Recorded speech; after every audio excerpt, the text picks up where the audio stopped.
Siapa yang rasa dia nak jadi harimau dan siapa nak jadi arnab? Banyak nak jadi arnab. Sang harimau dan arnab. Satu hari, arnab ditangkap oleh sang harimau. Kan? Dia nak ngap. Arnab kata, kau jangan ngap aku. Kalau kau ngap aku ni ditakuti oleh semua makhluk haiwan di sini. Manalah sang harimau nak percaya dengan arnab yang lemah dan kecil tu kan. Tolong dia kata, kau jangan makan aku. Aku akan buktikan.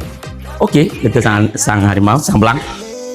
Kalau kau gagal buktikan bahawa kau satu binatang ditakuti oleh binatang lain, aku akan ngap kau, dia kata. Okey, aku bagi kau last chance, dia kata.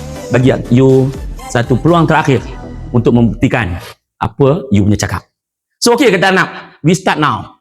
You jalan belakang and I jalan depan, dia kata.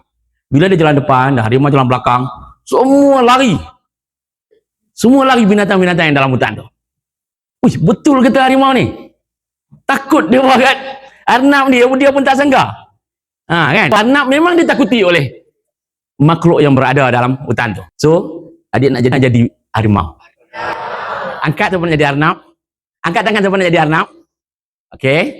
Angkat tangan siapa nak jadi harimau. Jangan malu, tak apa. Jangan malu.